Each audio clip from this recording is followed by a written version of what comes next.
क्या नाम है बेटा? जोर से। सलोनी। सलोनी, कैसे हो?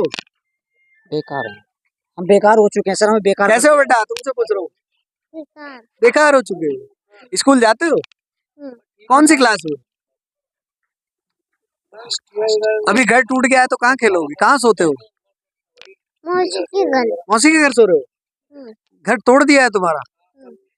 पुलिस अंकल ने तोड़ा है? क्या बोले, खैर अल्फाज भी नहीं है क्योंकि छोटे छोटे बच्चे हैं। दर्द भी अगर दिखाएं तो कहाँ तक दिखाएं? को मारेंगे भी और ऊपर से मुकदमा करेंगे। अगर अपना सामान बचाएंगे तो क्या गलती कर रहे थे हम लोग जो हमें घसीट के ले जाया जा रहा था। मेरा विकलांग लड़का है, अंदर पड़ा हुआ था, बहुत तक नहीं देखा इन लोगों ने। क्या मैं बचाती नहीं अपने बच्चों को? भेजती नहीं मैं अपने बच्चों को घर में से? क्यों निकालती नहीं क्यों मैं अपने बच्चों को? अपने बच्चों को निकालना तो मेरे पति को पुलिस वालों ने मारा, मुझे घसीटते हुए थाने ले गए और हम 6 जने हमें आए अचानक तोड़ के चले गए। छोटे छोटे बच्चे हमारे आए 2 दिन से खाने भी नहीं मोड़ रहे, ना पानी मिल रहे, ना खाना मिल रहे, ना रहने का कोई सुरक्षित मोड़ ले। धूप में पूरे पूरे दिन बैठे हुए रोते ही रहते हैं, ना कोई पूछने आते यहाँ के जनते, ना कुछ। हमारे पास से कभी हमारे घर पे नहीं आए हैं कि तुम परेशान मत हो, तुम बेफिक्र रहो, कुछ नहीं होने का। लेकिन पार्षद ने हमारे साथ बहुत बड़ी दगा दगा करी है, बहुत बड़ी दगा करी है। हमारे झूठे कागज बनवा दिए, हम जानते नहीं थे। हाँ जी, हमने साइन करा दिए, हमने वो करा दिया, सर कुछ नहीं कराया। और नगर निगम वाले आए और वे भी कह रहे हैं कि हम किसी को नहीं जानते हैं जी। विधायक जी ने हमारे साथ धोखा करा है। सर बताओ, जब उसमें किसी के मोहर नहीं, हम जानते हैं। अभी कुछ समय से जो है आप देख रहे हैं कि जो है तमाम जो है नोटिस का दौर है। इस वक्त की अगर मैं बात करूं तो उत्तराखंड की राजधानी देहरादून मलिन बस्तियों में इस वक्त हम मौजूद हैं और ग्राउंड जीरो से आपको रिपोर्ट दिखा रहे हैं। जो तस्वीरें आप देख रहे हैं वो दिन की तस्वीरें हैं और इन तस्वीरों में आप देख सकते हैं किस तरह से जो है नगर निगम और पीडब्ल्यूडी द्वारा जो है यहाँ पर जो है अतिक्रमण को हटाया गया। और अतिक्रमण भी क्या, मैं आपको बता दूं कि गालिबन जो है 8 मकानों को जो है ध्वस्त किया गया और ये कार्रवाई जो है अब से 2 दिन पहले अमल में आई है। अभी तक ये लोग जो है तस्वीरों में आप देख रहे हैं किस तरह से जो है अपने मलबे को जो है इकट्ठा कर रहे हैं। चलिए खैर, आदमी मकान बनाता है, अपना आशियाना बनाता है और कहीं ना कहीं अगर मलिन बस्तियों की बात करें तो लगातार पिछले काफी समय से मलिन बस्तियों को लेकर के जो है मालिकाना हक की बातें आपने सुनी होगी। सोशल मीडिया से लेकर नेशनल मीडिया तक सरकारों ने एक ही बात कही है, जो लोग मलिन बस्तियों में रहने वाले हैं उनको मालिकाना हक हम दिलाएंगे। वो चाहे फिर सरकार कांग्रेस की रही हो और चाहे फिर वो सरकार बीजेपी की रही हो, उनका नियंत्रण प्रयास भी यही रहा है और कहना भी यही रहा है कि मलिन बस्तियों को जो है मालिकाना हक हम दिलाएंगे। लेकिन अभी तक ये बातें हो रही थी, अभी जो है सरकार का पीला पंजा चल चुका है। अब इससे साफ जाहिर होता है कि सरकार की मंशा क्या है। अब ये लोग जाएं तो कहां जाएं? 1 या 2 या 4 या 5 लोगों की बात नहीं है, लाखों लोग प्रभावित हैं, हजारों मकान प्रभावित है। अभी कार्रवाई सिर्फ शुरू हुई। यहाँ पर 8 घरों को तोड़ा गया है, छोटे छोटे बच्चे यहाँ पर मौजूद हैं और रात्रि के 9 बजे इस वक्त हम यहाँ पर मौजूद हैं। तमाम लोग एक आस और उम्मीद के साथ मेरे साथ बैठे अपने दर्द को बताने के लिए और वो दर्द आप तक पहुंचाने के लिए। तो तमाम लोगों से निवेदन करूंगा जो मलिन बस्तियों के इर्द गिर्द भी रहते हैं या फिर जो लोग अपने उन मकानों में रहते हैं जिनकी रजिस्ट्रियां होती है, वो भी इस वीडियो को शेयर करें ताकि कहीं ना कहीं सरकार तक जो है इन लोगों की आवाज जाए और इस पर कोई विचार विमर्श या फिर मंथन किया जा सके। क्योंकि सिर्फ बात हुई है मालिकाना हक दिलाने की, लेकिन अभी तक मालिकाना हक तो नहीं, लेकिन पीला पंजा जिसको बुलडोजर कहा जाता है उसकी कार्रवाई अमल में आ चुकी है। वैसे क्या नाम? सुरेश कुमार नाम। सुरेश कुमार जी, कब हुई है कार्रवाई? ये कार्रवाई साहब परसों कर दी, परसों ये कार्रवाई इन्होंने हमारे साथ कर दी। बहुत अत्याचार कर दिया, हम तो बर्बाद हो गए बिल्कुल। खाना पीना हमारा हराम हो गया, बिल्कुल बेरोजगार हो गए और सड़क पे आ गए। जो रोजगार करते थे वो हम अब भागा दौड़ी में या धूप में बैठ रहते हैं सारे सारे दिन। क्या करें? सरकार जिस तरह की गर्मी पड़ रही है तो बच्चे कैसे एडजस्ट कर रहे होंगे? सर से जो है छत जा चुकी है, ये जो है प्लॉट हो चुके हैं, यहाँ पर मकान हुआ करते थे। बस सारे दिन बच्चे चिलबिलाते रहते हैं। पानी की हमारे पास कोई व्यवस्था नहीं है, लाइट की हमारे पास कोई व्यवस्था नहीं है। अब तो हम धूप में परेशान हो रहे हैं, कोई हमारी शुद्ध खबर भी नहीं ले रहे हैं। यहाँ के हमारे जो मुखिया होते हैं पार्षद महोदय, उन्हें भी इतना अंधापन उनके अंदर नजर आ रहा है कि वो हमारे प्रधान होने के नाते भी वो हमारे पास हमारी खैर तो आपको आश्वासित कुछ नहीं किया गया कि क्या होगा अगला पहलू? कोई कहीं से किसी की मदद आई है बच्चों के लिए? कोई खाना दे रहा हो, कोई पानी की व्यवस्था हो रही है, ऐसा कुछ है? हमारे पास किसी की कोई व्यवस्था नहीं आ रही है, ना कोई पानी की ऊर्जा है, ना पैसे ऊर्जा है। अगर थोड़े बहुत दुख में हमारे शामिल हो रहे हैं तो हमारे अड़ोसी पड़ोसी हमारे भाई हो जाते हैं। लेकिन इन नेता लोग जो हैं या हमारे प्रधान अगर वगैरह ये लोग हैं, ये तो हमारी कोई शुद्ध खबर नहीं ले रहे, जिन्हें हमारे पास आगे कम से कम चलना चाहिए, हमारे दुख को देखना चाहिए कि हाँ भी इन्हें कोई परेशानी हो गई तो कुछ निवारण कर सकें। कुछ नहीं कर रहे, कोई देखभाल नहीं कर रहे, सरकार भी बिल्कुल कुछ नहीं कर रही, अंधी हो रही बिल्कुल। एक सवाल पूछूंगा थोड़ा सा तीखा है, किसको वोट दिया? वोट तो हमने इस समय भारतीय जनता पार्टी को दिया था। क्या सोच के दिया? भारतीय जनता पार्टी को यही सोच के हमने वोट दिया था कि मोदी जी अच्छा काम करेंगे, सबका साथ सबका विकास बोलते हैं, लेकिन हमारे साथ कितना बढ़िया अन्याय हो रहा है ये मैं मोदी जी से पूछना चाहता हूँ कि क्या सबका साथ सबका विकास यही है वो नारा तुम्हारा? ये मैं पूछना चाहता हूँ। दिल में कैसा लग रहा है? अगला कदम क्या होगा? कल की सुबह भी अगले आएगी। कदम में क्या होगा? हम तो बर्बाद हो गए, हम तो इस सरकार से इतने थक चुके, इतने बेकार हो चुके कि मैं नहीं जानता। मैं इनका पक्का बिल्कुल ऐसा दोस्त था भारतीय जनता पार्टी का, लेकिन आज मैं ऐसा हो चुका हूं कि मैं किसी के सामने बोलने लायक भी नहीं हूं। जो और अन्य पार्टी के लोग हैं वो मेरे मुंह पे तमाचा मार रहे हैं इस बार कि तुम तो बहुत शिकायत इंसान करता ही है, क्योंकि जब एक मकान बनाया जाता है, एक आशियाना बनाया जाता है, तो वो सिर्फ महज पैसों से ही नहीं बनाया जाता, उसके अंदर भावनाएं भी होती हैं। तमाम महिलाएं मेरे साथ मौजूद हैं, तमाम बच्चे मेरे साथ मौजूद हैं। अगर दर्द बांटने वाली मैं बात करूं तो अगर इंसानियत की बात करें, अगर हम जो है अवैध बात ना करें, एक इंसानी बात करें कि ये तमाम लोग जाएंगे कहाँ, ये तो सवाल अभी भी बना हुआ है। सरकार के लिए ये एक सवाल है कि जितने लोग यहाँ से उजड़ेंगे, जिनको अवैध अतिक्रमण बताया जा रहा है 2016 के बाद के, उनको चिन्हित कर लिया गया, उनको तोड़ा जाएगा, तो उनका नियमितीकरण कब होगा? उनके लिए कौन खड़ा होगा? उनको तसल्ली कौन देगा? उनको आश्वासन कौन देगा? यहाँ के जो बच्चे हैं उनके स्कूल भी सब कुछ खत्म हो चुका है, इनकी सरों पे से छतें खत्म हो चुकी है, इनका लाइट खत्म हो गया, इनका पानी खत्म हो गया। अब इनका जीवन व्यतीत हो तो कैसे हो? चलिए खैर, कुछ और लोग मौजूद हैं, उनसे बात कर लेते हैं। क्या नाम हुआ? मेरा जितेंद्र। जितेंद्र भाई, मन में क्या है वो बता दो।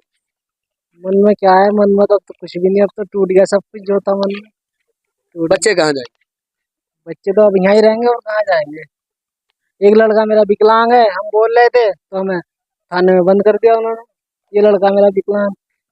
चलिए खैर, ये तस्वीर जो है बड़ी देखने वाली है, क्योंकि देखिएगा सरकारें आती भी हैं, जाती भी हैं, और यही वो लोग हैं। मैं तो ये कहूँगा ये बच्चा है, देश का भविष्य है, लेकिन क्या है कि ऊपर वाले की तरफ से जो है कोई हादसे का शिकार हुआ और विकलांग हो गया, और यहाँ पर जो पिता ने जब विकलांग को लेकर के दुहाई दी और कहा कि हमारा मकान मत तोड़ो, लेकिन रात्रि की तस्वीरें हैं, बड़ी ही जो है दर्द भरी तस्वीर है। बेटा क्या नाम है? शिवा। दुख हो रहा है शिवा? दुख हो रहा है? मकान टूटा है? हाँ। मकान टूटा है? कहाँ थे तुम जब मकान टूट रहा था? तुम कहाँ थे? नदी में। नदी में थे, देख रहे थे, तकलीफ हो रही थी। अब कहाँ रहोगे बेटा?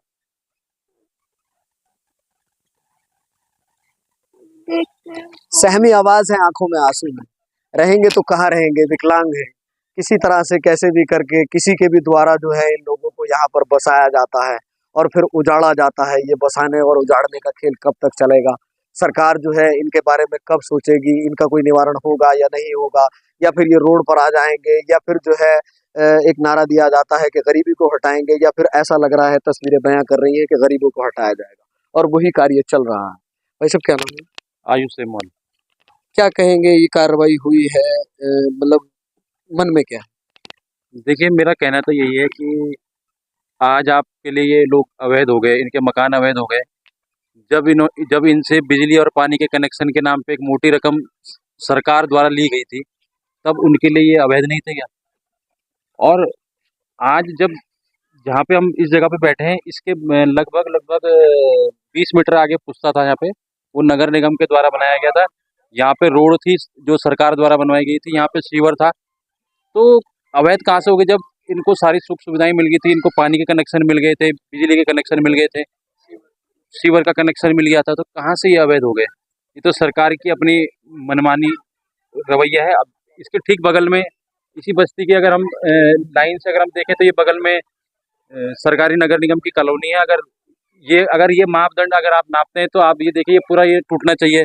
आप इधर हमारे उल्टे हाथ की तरफ सामने जाएंगे तो यहाँ पर पुश्ता यहाँ से नदी से लगभग 100 मीटर आगे था, आज पुश्ता यहाँ पे तक ले आए हैं। क्या वो अवैध जमीन नहीं थी? क्या यही अवैध जमीन है? वहाँ पे आप ऊपर जाएंगे, विधानसभा नगर निगम की जमीन पे बनी है, क्या वो अवैध जमीन नहीं है? यहाँ पे नेहरू कॉलोनी थाना, यूसीएफ भवन, सारा नगर निगम की जमीन पे बना था, क्या वो अवैध जमीन नहीं थी? केवल इन गरीबों को सताने के लिए ही अवैध जमीन थी। और आप सामने देखिए, लाइटें जली हैं, वो पूरी नगर निगम की जमीन थी। आज वहाँ पर नगर निगम कहता है कि ये वैध है और ये अवैध है। तो क्या कह सकते हैं कि सरकार का रवैया क्या है? और एक चीज और पूछना चाहूंगा, आपका वोट वैध है या अवैध? वोट वैध है, वैध है वोट। जब वोट वैध है तो आपके मकान अवैध है, आप कहाँ जाएंगे? किससे उम्मीद लगाते हैं? मतलब क्या है मन में कि कौन सुनेगा? भाई कोई तो सुनेगा ना। आप किससे मतलब उम्मीद लगाए? देखिए, जो यहाँ पर जो नीचे से लेके ऊपर तक अगर बोला जाए कि एक पार्षद से लेके मेयर से लेके विधायक, सांसद, मुख्यमंत्री, प्रधानमंत्री, सब कुछ भारतीय जनता पार्टी का है यहाँ पर। तो अभी आपने देखा होगा कि 2 दिन पहले, कल की बात है कि आचार संहिता में बड़ी-बड़ी घोषणाएं प्रधानमंत्री जी द्वारा हो रखी थी। तो कई लोग बोल रहे हैं यहाँ पे कि भाई आज आचार संहिता थी इसलिए सरकार कुछ नहीं कर पा रही है, ये नहीं कर पा रही है। पर मैं आपको एक बात बता दूं, यहाँ के जो लोग हैं, ये सारे के सारे लोग आज से 15-20 दिन पहले एक आस लेके यहाँ के माननीय विधायक विनोद चमोली जी के पास गए थे। और वहाँ जो हमारे सीट यहाँ इस क्षेत्र के पार्षद हैं वो भी साथ में थे। तो इन लोगों से इनके बिजली और पानी के बिल लिए गए और विधायक जी द्वारा आश्वासन दिया गया इन लोगों को कि आपकी जमीन क्या, मकान क्या, आपकी एक ईंट तक नहीं हटेगी। तो ये बिल्कुल बेफिक्र होकर अपने दोबारा काम, क्योंकि जब नोटिस आए तो चिंता तो रहती है मन में कि भाई, क्योंकि जीवन की सारी कमाई इन्होंने यहाँ पर लगाई थी। तो जब ये विधायक और पार्षद जी के पास गए तो विधायक जी ने इन लोगों को आश्वासन दिया कि आपकी 1 इंच ईंट नहीं हटेगी। और जब यहाँ पे कल बुलडोजर था ना, यहाँ पार्षद थे, पार्षद जी का फोन स्विच ऑफ था। विधायक जी मस्त हो रखे हैं, वहाँ पंजाब में चुनाव चल रहा है कि हमने पार्टी का काम करना है, लेकिन उनको केवल वोट के टाइम पे जनता के बीच जाना है और वोट मांगना है। लेकिन जब जनता का काम पड़े तो तब जनता जाए भाड़ में। बच्चों को लेके कहाँ? देखिए, कुछ ना कुछ व्यवस्था तो होगी, करेंगे हम। कहीं रात कैसे गुजरे? यहीं गुजरेगी, सब लोग यहीं रहेंगे। रात में अगर बारिश आ जाए और यहाँ पर जो है मच्छर भी है, बच्चे भी है, कैसे मतलब क्या देखिए, ये सब भगवान भरोसे है, हम हमारा भी ऊपर वाले के। टेम्परेचर 41 डिग्री है, आदमियों से बर्दाश्त नहीं हो रहा है, महिलाएं और बच्चे कैसे बर्दाश्त करें? छोटे छोटे मासूम बच्चे। देखिए, ये तो समय की बात है, इसमें हम क्या कर सकते हैं, प्रकृति है। 42 क्या 45 डिग्री होगा तब भी हम यहीं रहेंगे। मतलब स्पष्ट कहना है कि उन्होंने तोड़ दिया लेकिन आप यहीं रहे। बिल्कुल यहीं रहेंगे। मैंने आपसे एक सवाल किया था, उम्मीद किससे है, आस किससे है? देखिए, आस जिससे थी हम उसके पास गए थे सब लोग, उन्होंने ही हमारी आस तोड़ी। जब आस किसी से नहीं है, अब देखेंगे, खुद करेंगे, जैसे पहले किया था वैसे खुद करेंगे। अब आगे दोबारा से नई जिंदगी शुरू करें। बिल्कुल दोबारा से कोशिश करेंगे, अब धीरे धीरे आगे बढ़ने की कोशिश करेंगे। चलिए, खैर मैं आपको बता दूं, कोशिश की बात हो रही है, कहा जा रहा है कि जहां से चले थे फिर जो है सरकार द्वारा वहीं पर लाकर इनको पटक दिया गया, क्योंकि इनके मकान तोड़ दिए गए, एक नहीं, 2 नहीं, 8 मकान तोड़ दिए गए। और लगभग अगर मैं लोगों की बात करूं तो 41 टेम्परेचर इस वक्त जो है गर्मी का है। गर्मी इस शिद्दत की है कि आदमी जो है चिलचिलाती धूप में नहीं खड़ा हो सकता, लेकिन मासूम बच्चे यहाँ पर 2 दिन से जो है चिलचिलाती धूप में है, महिलाएं हैं। और गालिबन अगर मैं बात करूं तो 8 परिवारों में लगभग जो है 40-50 लोग प्रभावित हो चुके हैं। और आस उम्मीद जिनसे थी वो उनके पास गए भी, लेकिन उन्होंने आश्वासन भी दिया, लेकिन उसके बाद भी अभी कुछ नहीं हो पाया। अब देखने और सोचने वाली बात ये होगी कि अगला कदम सरकार का क्या होता है, इन लोगों के लिए कोई व्यवस्था होती है या नहीं होती है। चलिए, खैर मकान तोड़ने की प्रक्रिया थी वो पूरी हो चुकी है, लेकिन उसके बाद की जो प्रतिक्रिया होती है उसके बाद ये होता है कि जो स्थानीय विधायक होते हैं या फिर स्थानीय पार्षद होते हैं, उनके द्वारा जो है कोई पानी की व्यवस्था की जाती है या फिर खाने की, राशन की, कोई इस तरह की व्यवस्था की जाती है। जब ग्राउंड जीरो पर बात करने की कोशिश की तो वाकई मासूम चेहरे हैं, आंखें नम है, दिल में दर्द है, होठों पे शिकायत है, लेकिन निवारण कोई नहीं है। छत नहीं है, खुले आसमान के नीचे बैठे हैं, सुबह गर्मी सता रही है, रात को जो है जानवरों का खौफ सता रहा है। बच्चे किस तरह से सेफ होंगे, छोटी छोटी जवान लड़कियां यहाँ पर मौजूद हैं, खुले में कैसे शौच जाएंगी, कैसे यहाँ पर जो है जिंदगी कटेगी, अब देखा जाए।